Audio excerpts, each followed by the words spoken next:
Welcome to super classes. Myself Kunal Pratap Singh. अभी तक हमने वीडियो नंबर 4 और 5 में जितने भी वेद वेदांग पुराण थे वो, और वीडियो नंबर 5 में जैन धर्म और बौद्ध धर्म देखे थे।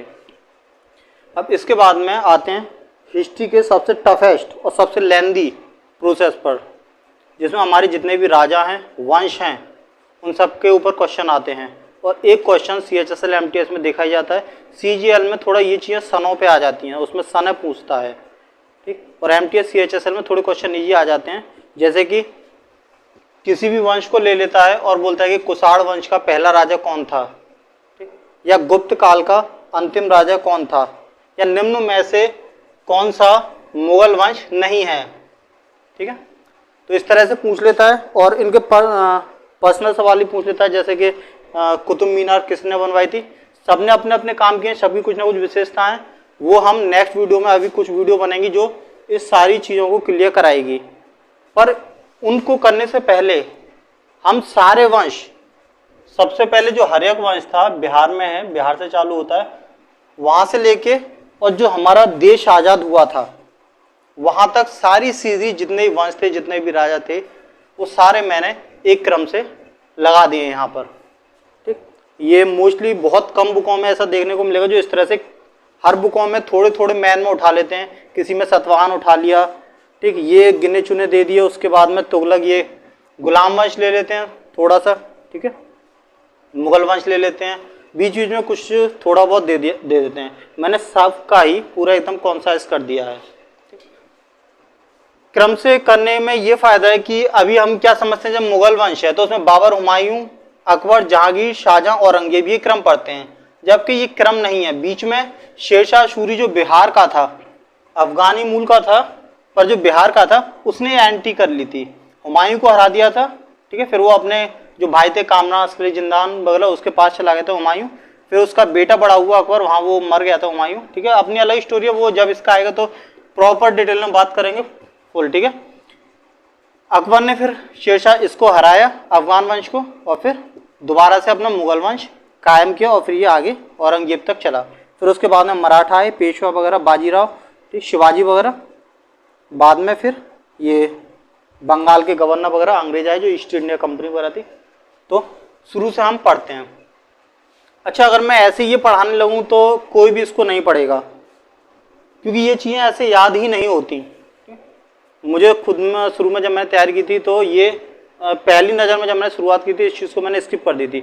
ये याद हो जाते हैं जैसे कि किसने, ये तुम्हारा गुप्त काल वगैरह, ठीक है, इसका एक दो, चंद्रगुप्त, समुद्रगुप्त, इनकी एक दो चीज़ें याद हो जाती हैं। किसने नालंदा यूनिवर्सिटी बनाई थी, भारत का नेपोलियन, गिनी चुनी चीज़ें याद रहती हैं जो तुम्हें भी अभी भी याद होंगी, ठीक है। किसने क्या किया, अब इनने किसने कौन सी मीनार वगैरह बनवाई, ठीक है। इनके मुगल वंश में थोड़ा बहुत हमें याद रह जाता है, बाकी नहीं। पर हमें इसमें से याद क्या करना है, हमें ये याद करना है, एक तो वंशों का क्रम, ये भी आ जाता है कि इन वंशों का क्रम क्या है। दूसरा, हर वंश का पहला और आखिरी राजा। कभी कभी अब क्रम भी आने लगे हैं कि निम्न में से हर एक वंश का कौन सा क्रम सही है या कौन सा उसका हर एक वंश का राजा नहीं है, ऐसे भी आए तो हमें ये पूरे याद करने होंगे। पर ऐसे तो हम नहीं कर सकते, इसके लिए हम ट्रिक का सहारा लेंगे, और वो ट्रिक महज 10 या 12 लाइन की एक पोयम होगी जो मैंने बनाई हुई है। उस पोयम में सारे वंश और उनके राजा बहुत ही इजी से याद हो जाते हैं, और मुश्किल से वो ट्रिक अगर आप याद करने बैठोगे तो 10 से 20 मिनट में हो जाएगी। किसी किसी को थोड़ा टाइम भी लगता है जिसकी लर्निंग पावर कम है, पर 15 या 10 लाइन की एक 10-12 लाइन की एक पोयम होगी छोटी सी, ठीक है। वो आपको याद करनी है, पूरा ही याद हो जाएगा बहुत अच्छी तरह से, ठीक है। छोड़ नहीं सकते क्योंकि सिलेक्शन 1, 2 और आधे नंबर से भी रहते हैं। मेरे भी शुरू में सिलेक्शन आधे नंबर से रहे हैं, ठीक है, हालांकि शुरू हो गया मेरा, तो वो चीज़ हमें नहीं छोड़नी, ठीक है। तो पहले मोटा मोटा देख लेते हैं, जैसी चीज़ें वैसे ही, बाद में फिर इसको अपने ट्रिक के थ्रू नेक्स्ट वीडियो में मैं इसको ट्रिक के थ्रू ऐसी वीडियो में पूरा देखते हैं। तो सबसे पहले था हर्यक वंश, उसके राजा बिंदुसार, अजातशत्रु, उदयन, नागदशक। इनको लिख जरूर लेना एक पेज पर, जैसे मैंने ये पूरा बनाया है, ठीक है। मैं इसमें हट जाता हूँ थोड़ा, तो पूरा स्क्रीनशॉट खींच के एक कॉपी के पेज पर लिख जरूर लेना है, ठीक है। ट्रिक से तो वो तो याद हो ही जाएगा, पर एक्चुअल चीज भी लिखी होनी चाहिए, ठीक है ना। शिशुनाग वंश में शिशुनाग, कालाचोक, नंदीवर्मन फर्स्ट, नंद वंश में महापनानंद घनानंद, फिर सिकंदर आ गया था बीच में, उसके बाद में फिर मौर्य वंश चालू हुआ जिसमें चंद्रगुप्त, बिंदुसार, अशोक और बृहद्रथ आए थे। फिर शुंग वंश, उसमें पुष्यमित्र शुंग और देवभूति। अच्छा, फिर मैंने क्या है कि जो जो इंपोर्टेंट वंश हैं उनके तो सारे ले लिए मोस्टली, पर जो ज्यादा इंपोर्टेंट नहीं है जिसमें केवल ये पूछता है कि पहला कौन सा, इसकी स्थापना किसने की, क्योंकि एक बार ये क्वेश्चन आया था पल्लव वंश का, मेरे खुद के पेपर में आया था कि पल्लव वंश की स्थापना किसने की, शिववर्मन चतुर्थ ने। ठीक है, शिववर्मन चतुर्थ करके आता, जगह नहीं तो मैंने इसको 4 ऐसे लिख दिया रोमन में। ठीक है, चोल वंश का संस्थापक आ सकता है। ठीक है, ये बस ऐसे हैं, चालुक्य वंश और तुम्हारा एक चंद्रदेव, ये चौहान वंश, परमार वंश। ठीक है, इनके केवल ये आता है कि संस्थापक कौन है या राजा जिसने इसकी स्थापना की इस वंश की वो कौन है, तो इसलिए मैंने केवल उतना ही लिखा है, वरना बहुत डिटेल में हो जाएंगे और सारे राजा देखेंगे। ठीक, वरना तो पृथ्वीराज चौहान में बहुत सारे हैं, पर इतना कुछ क्वेश्चन आता नहीं है, मैंने वही क्वेश्चन रखे यहाँ पर, उनको शामिल किया जिसके ऊपर क्वेश्चन आते हैं। मौर्य वंश के बाद में शुंग वंश आ जाता है, कर्णम वंश जिसमें 2 हैं, वासुदेव और सुशर्मा, ये भी आ चुका है वासुदेव के ऊपर। सतवाहन वंश, शीमू, खाल, सतकर्णी, वशिष्ठ पुत्र, पुल्लुमावी, बीवीपी और यज्ञसी सतकर्णी। ठीक है, उसके बाद में यवन जो है उन्होंने आक्रमण कर दिया था, ठीक है, जिससे हिंदू यूनानी आए, मतलब ये यूनान के थे और यहीं आकर बस गए तो इन्हें हिंदू यूनानी बोलते हैं। फिर शक आए, पहलव आए, कुषाण आए थे। ठीक है, हम कुषाण को अपना समझ बैठते हैं कि हाँ ये भारतीय हैं, दरअसल ये सारे यवन के थे जो भारत में आके बस गए थे। इन्होंने कैलेंडर वगैरह जारी किया था, इनका जब आएगा टॉपिक तब देखेंगे। फिर हिंदू यूनानी आए, ठीक है, ये ज्यादा टाइम तो चले नहीं, छोटे मोटे ये थे।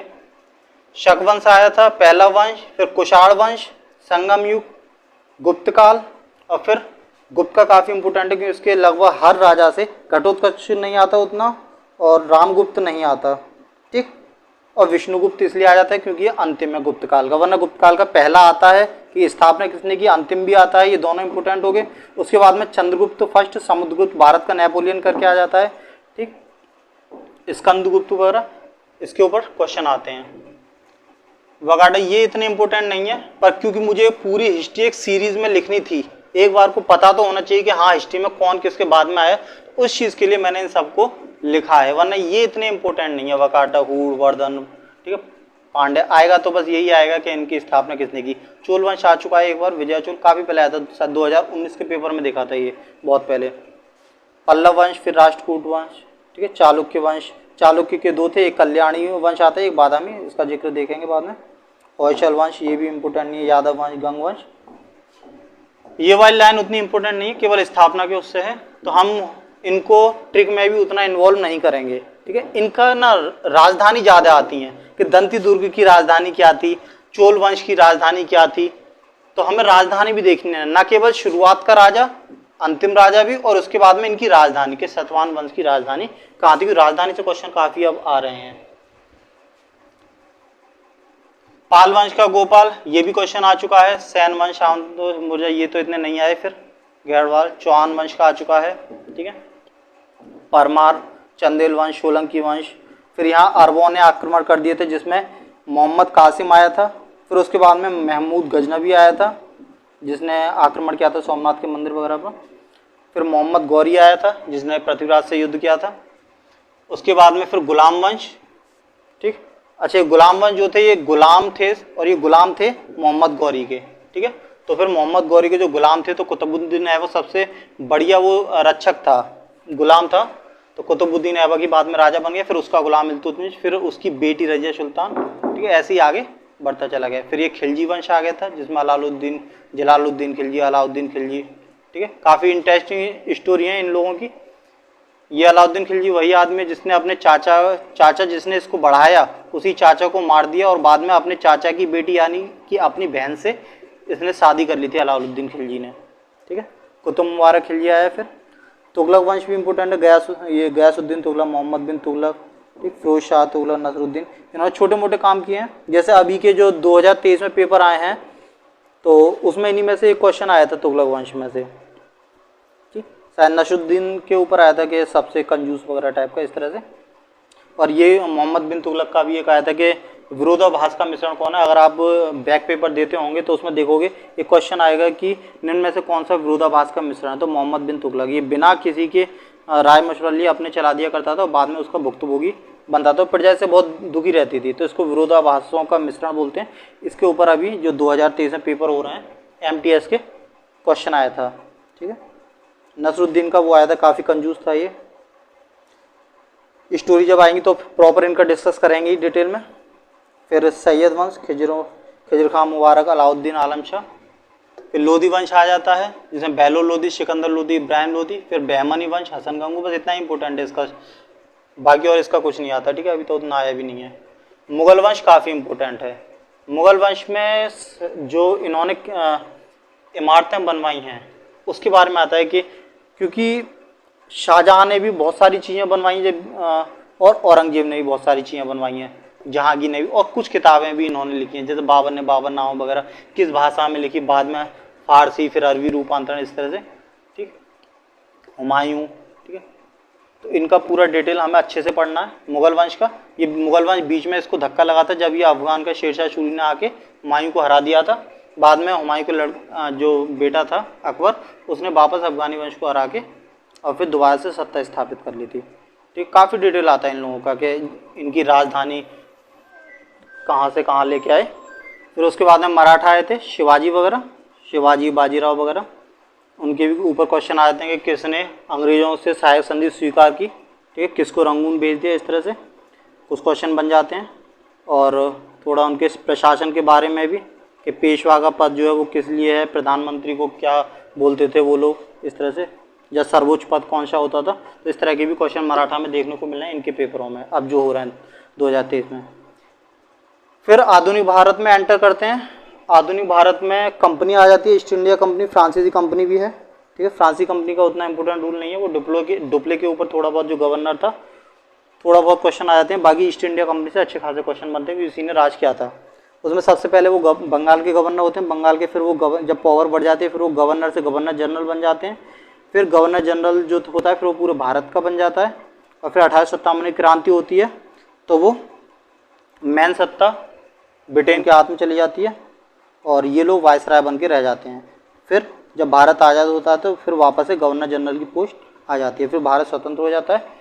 फिर हमारा मिनिस्ट्री थी, उसके बारे में क्वेश्चन आते हैं कि सबसे पहले रक्षा मंत्री कौन थे, सबसे पहले के प्रधानमंत्री कौन थे, या सबसे पहले शिक्षा मंत्री कौन थे। तो वो स्वतंत्र भारत फिर बाद में चालू हुआ, ठीक। तो इनको ट्रिक से देखेंगे और ट्रिक में फालतू की चीज़ें ऐड नहीं करेंगे। कुछ चीज़ें ऐसी हैं जिनके केवल राजधानी आती हैं या केवल उनके संस्थापक आते हैं, इस तरह के, इनको ट्रिक में शामिल नहीं करेंगे, इनको अलग से ही देख लेंगे, ठीक। वरना फिर ट्रिक भी फिर उतनी लंबी हो जाएगी जितना कि ये, तो फिर उससे कोई फ़ायदा नहीं है, ठीक। ट्रिक में वही देखेंगे जिनके पूरे याद करने जरूरी हैं, ठीक है।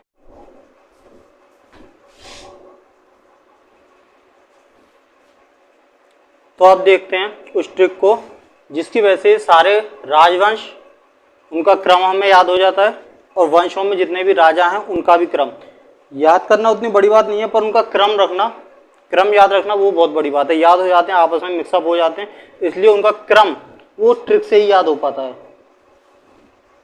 देखो ये है ऊपर वंशों की ट्रिक। हर शिशुनंद मोय सूंघ के साथ ले जाती है कुछ घोपचे में, और गुलाब खिले तो सांस लो माँ। अगर ये लाइन, ये वंश की, अच्छा अगर ये तुम पूरा एक दिन दे दो इसको, पूरे दिन इसको याद करते रहो, या पूरे दिन नहीं मतलब 1 घंटा इसको लिख लिख के बार बार इसको 10-15 बार लिख लो तो आराम से याद हो जाएगी। जो बच्चे नॉर्मल है, एवरेज, जिनको इतनी जल्दी लर्निंग पावर इतनी सख्त नहीं है उनकी, तो 1 घंटे में इसको आराम से याद कर लें। होशियार बच्चे जिनकी लर्निंग पावर अच्छी है वो उसको मैच 15-20 मिनट में, 20 मिनट में आराम से याद कर लेते हैं। तो पोएम के तौर पर इसको याद रख लो, उसके बाद में कभी रिवीजन करने की जरूरत नहीं पड़ेगी वंशों को या राजाओं को, बस इसी को मन में रिवाइज करो और टोटल तुम्हारा रिवाइज हो जाएगा। तो देखते हैं, हर से हर्यक वंश, शिशु से शिशुनाग वंश, नंद से नंद वंश, मौर्य से मौर्य वंश, शुंग से शुंग वंश, सात से सतवाहन वंश, कुश से कुषाण वंश, गोपचे से गुप्त वंश, फिर गुलाब खिले तो सांस तो गुलाम वंश, खिलजी वंश, तुगलक वंश, सैयद वंश, लोधी वंश, मुगल वंश, ठीक है। सारे वंश हो गए मुगल वंश तक। हर शिशुनंद मोय सूंघ के साथ ले जाती है कुछ घोपचे में, गुलाब खिले तो सांस लो माँ, ठीक है। तो ये तो होगी वंशों की क्रम कि वंश किस क्रम में आएंगे।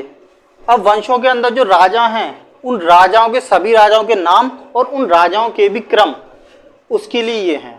तो हम इतने वंश याद करेंगे, लगभग एक में कहीं कहीं दो दो भी वंश हैं एक एक लाइन में। देखते हैं, हर्यक वंश का पहला, शिशुनाग वंश का दूसरा, नंदन वंश का तीसरा, मौर्य वंश का चौथा। इस तरह से क्रम है, हर वंश की एक लाइन जिसमें सारे राजा आ जाते हैं। तो हर्यक वंश का देखते हैं, हर्यक वंश की है, इसको एक पोएम की तरह लाइन आगे पीछे हो जाए कोई दिक्कत नहीं है, क्योंकि वो क्रम वंशों का तो हमें ऊपर वाली लाइन से मिल जाएगा। ठीक है, इसको देखते जाओ और क्रम से लिखते जाओ। ठीक है, तो हर बेबी की जात उठाया ना करो, शिशु शिशु कल नंदी बनाएंगे, नंद के पैर महाघने होते हैं, और मौर्य चंद्रबिंदु शोक में है बड़ा। तो हर से हर्यक वंश, बेबी से बिंबिसार, जात से अजातशत्रु, उठाया तो उदायन, ना से नागदशक। बिंबिसार, अजातशत्रु, उदायन, नागदशक, हर्यक वंश। अब शिशुनाग वंश की देख लेते हैं। सबसे पहले शिशु शिशु कल नंदी बनेंगे, दो बार शिशु इसलिए लिखा है कि पहले शिशु से तो शिशुनाग वंश हो गया, और दूसरे शिशु से खुद शिशुनाग, शिशुनाग के ही नाम पर शिशुनाग वंश पड़ा। शिशु शिशु कल, कल से कालाशोक, नंदी से नंदीवर्मन। ठीक, शिशु शिशु कल नंदी बनेंगे। नंद के पैर महाघने होते हैं, नंद से नंदवंश, पैर से और महा से महापदानंद, पैर और महा तो महापदानंद, पैर को पद बोलते हैं, घने से घनानंद। मौर्य चंद्रबिंदु शोक में है बड़ा, तो मौर्य से मौर्यबंद, ये काफी इंपोर्टेंट है। चंद्र से चंद्रगुप्त मौर्य, बिंदुसार, अशोक, ठीक, में है बड़ा, और ये बृहद्रथ। ठीक है, चंद्रगुप्त मौर्य, बिंदुसार, अशोक और बृहद्रथ। फिर सुंग के पुष्प देवों के कानों में बांसुरी सुना शर्मा, तो ये सुंग वंश हो गया। के पुष्प, पुष्पमित्र हो गए, देवभूति हो गया, और ये कानों में, ये अपने आप में एक कर्णव वंश है, कान को कर्ण बोलते हैं, तो ये कर्णव वंश आ गया। दो वंश एक ही लाइन में दो वंश हो गए, तो सुंग के पुष्प देवों को तो पुष्पभूति, और ये देव हो गया। उसके बाद में कानों में बांसुरी सुना शर्मा, तो कर्णव वंश में वासुदेव और सुना शर्मा सुशर्मा, सुना शर्मा सुशर्मा। साथ ही शिवमुख को हर हाल में सतर्क कर देना वशिष्ठ पुत्र यज्ञश्री। साथ ही सतवाहन वंश, ठीक, सीमुख को तो सीमुख हो गया, हर हाल में तो हाल हो गया, सतर्क सतकर्णी, ठीक है, सतर्क से सतकर्णी। वशिष्ठ पुत्र पुल्लुमावी इसमें हो गया, और यज्ञश्री सतकर्णी इसमें हो गया। ठीक है, वशिष्ठ पुत्र पुल्लुमावी और ये यज्ञश्री सतकर्णी। ठीक है, सीमुख, हाल, सतकर्णी, वशिष्ठ पुत्र पुल्लुमावी और यज्ञश्री। कुश, काजल और कनिष्क को बांसुरी सुना दे, तो कुश से कुशाण वंश, काजल से कुजल कर्णिफिशस, फिर कनिष्क वासुदेव, ठीक, वासुदेव आखिरी है। ठीक, तो काजल, कनिष्क और वासुदेव किसमें है? कुशाण वंश में। फिर गुप्त वंश में आ जाते हैं। गुप्त श्री घटाओं समेत चंद्रमा समुद्र में डूबा, रामचंद्र कुमार इसका विष्णु भगवान से पता लगाएंगे। तो गुप्त वंश है, सबसे पहले श्रीगुप्त हो गया, फिर घटोत्कच हो गया, ठीक, चंद्रमा से चंद्रगुप्त मौर्य, ठीक है, फिर समुद्रगुप्त, रामगुप्त, चंद्रगुप्त, चंद्रगुप्त दोनों इसी में, ये चंद्रगुप्त प्रथम और ये चंद्रगुप्त द्वितीय, और फिर ये कुमारगुप्त, फिर ये विष्णुगुप्त। बाकी कुछ नहीं, ये बस उसको एक सेंस देने के लिए बना दिया है। तो गुप्त श्री घटाओं समेत चंद्रमा समुद्र में डूबा, रामचंद्र कुमार इसका विष्णु भगवान से पता लगाएंगे। श्रीगुप्त, ठीक, घटोत्कच, चंद्रमा, चंद्रगुप्त मौर्य, समुद्रगुप्त, रामगुप्त, चंद्रगुप्त मौर्य द्वितीय, कुमारगुप्त, विष्णुगुप्त, ठीक है, बाकी ये यूं ही है। अब देख लेते हैं, ये गुलाब खिले तो सांस लो, मतलब गुलाम वंश, खिलजीवन, तुगलक, सैय्यद, लोधी वंश और ये मुगल वंश। तो गुलाम वंश की है गुलाब कई रन बट, ठीक है, कई रन बट, इसके सारे अलग अलग हैं, ठीक है। कुतुबुद्दीन ऐबक, ये गुलाम वंश हो गया। कुतुबुद्दीन ऐबक, इल्तुतमिश, रजिया सुल्तान, नसरुद्दीन, बलबन और ये ट्यूमर्स कैकुबा। ठीक है, नाम तो हम करें जब इनके बारे में डिटेल में पढ़ेंगे तो नाम हमें खुद ब खुद याद हो जाएंगे, इसने ये किया, इसने ये किया, बस उनका क्रम अरेंज रखने के लिए ये है। ठीक है, कुतुबुद्दीन ऐबक, इल्तुतमिश, रजिया सुल्तान, नसरुद्दीन शाह, बलबन, ट्यूमर्स और कैकुबा। अब ये खिलजी वंश, खिल जाके, ठीक है, जाके होता है तो जाग कर लो केवल। जलालुद्दीन खिलजी, अलाउद्दीन खिलजी और कुतुब मुबारक खिलजी, खिल जाके। तू गया मेरे बिन फिर से ना सुधरेगा, तो तुगलक वंश। ठीक, गया मेरे बिन गयासुद्दीन तुगलक, मेरे बिन मोहम्मद बिन तुगलक, फिर से फिरोज शाह तुगलक, ना सुधरेगा नसरुद्दीन मसूद शाह। ठीक है, गयासुद्दीन तुगलक, मोहम्मद बिन तुगलक, फिरोज शाह तुगलक, नसरुद्दीन मसूद शाह। शायद खजाना मुबारक होगा अलाउद्दीन के लिए, तो सैयद वंश। ठीक है, खजाना तो खिज्र खां, मुबारक शाह, ठीक, और ये अलाउद्दीन। ठीक है, खिज्र खां, मुबारक शाह और ये अलाउद्दीन। लोदी ने बहला दिया सिकंदर को, इब वहीं मन लगाओ, तो ये लोदी वंश हो गया। ये बहलोल लोदी, सिकंदर लोदी। ठीक है, इब वहीं मन लगाओ और ये इब्राहिम लोदी, तीन हो गए, बहलोल लोदी, सिकंदर लोदी और ये इब्राहिम लोदी। इब वहीं मन लगाओ हंस के गंगू, तो ये वहीं मन क्या हो गया, बहमनी वंश हो गया, बहमनी वंश। ठीक है, तो इसमें भी दो हैं एक ही लाइन में। वहीं मन लगाओ हंस के गंगू, तो ये हसन गंगू इसका राजा हो गया। अब मुगल वंश देख लेते हैं। ठीक है, सबसे लास्ट का मुगल वंश है, तो वह वैसे तो मुगल वंश का ऑलरेडी याद होता है कि बहुत सारी चीजें मुगल वंश काफी इंपॉर्टेंट है और अलग से हम पढ़ते ही किसने क्या किया, अकबर वगैरह। ठीक है, बाबर, हुमायूं, ठीक है, अकबर, जहांगीर, शाहजहां, औरंगजेब। इससे देख लेते हैं, बाबर, हुमायूं, अकबर, जहांगीर, साहब जी तो शाहजहां और औरंगजेब, इसमें भी जा रहा है, इसमें भी जा रहा है, तो ये तो हो गया जहांगीर। और ये रंग जमाना, तो रंग शब्द किसमें आता है, और रंगजेब, और रंगजेब। ठीक है, तो इस तरह से ऊपर सारी वंशों का एक क्रम हो गया और इनको बेशक आगे पीछे हो, इनको बस याद करना है, जरूरी नहीं है यही क्रम हो, क्रम तो इससे बन जाएगा, पहले हर्यक वाला आएगा, फिर शिशु वाला आएगा, फिर नंद वाला आएगा। ठीक है, तो ये मैन याद करनी है, क्रम तुम्हारा खुद ब खुद ऊपर वाले वंश के क्रम से हो जाएगा। तो इस तरह से हमें मैन जो हमारे वंश थे वो सारे क्लियर हो गए और उनके जो राजाओं के क्रम। ठीक है, अब हम हर वंश की और उनके राजाओं की पर्सनल स्टोरियां डिटेल में पढ़ेंगे नेक्स्ट वीडियो से। धन्यवाद।